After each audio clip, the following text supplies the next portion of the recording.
Coaching করবে তারা তো পারতো যে একটু কমার টাইম দেয় ওর বাচ্চা মানুষ ওদের খেলার টাইম করে দিই আমরা বাসায় গেলে খেলতে পারবে স্কুলে তো খেলার সুযোগ নাই বাসায় গেলে খাওয়া দাওয়া নাস্তা টাস্তা করতে করতে রেস্ট করতে করতে ওরা এত মানে এমন কোচিং করাইছে ওরা এমন অসুস্থ হয়ে গেছে ও লাস্টের দিন আসতে চায় না বলছে মা আমি আসবো না স্কুলে যাবো না আজকে ভালো লাগতেছে না আমাদের অনেক খারাপ লাগতেছে পরে বলছে যে না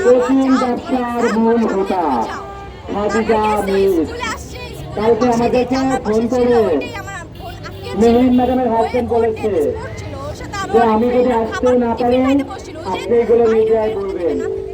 হেডমিস স্কুল শাখায় খাদিজা মিস তিনি কোচিং ব্যবসার মূল হোতা, তিনি পার্সেন্টেজ খায়।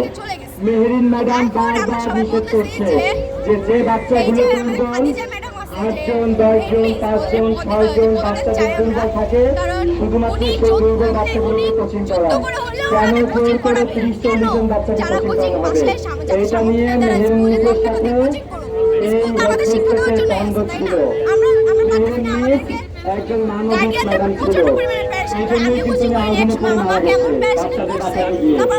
প্রথম ম্যাডাম মারা গেছে, অন্যরা কিন্তু 500 টিচার এই স্টুডেন্ট বাচ্চাদের বাচ্চা আমি বলছি না যে আরো মারা যাইতো, কিন্তু কেউ কিন্তু আগে আসেনি।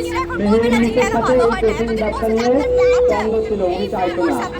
আমরা আগামী 72 ঘন্টার মধ্যে এই যে কোচিং ব্যবসার মূল হোতা কোচিং ব্যবসার পার্সেন্টেজ 3টা ফ্ল্যাট দিচ্ছে, এটা মেহেরিন হাজবেন্ড আমাকে বলছে আপনাদের জানানোর জন্য। এটা আপনাদের তদন্ত করতে বলছে। এই খাদিজা মিসের 72 ঘন্টার মধ্যে আমরা অপসারণ চাই।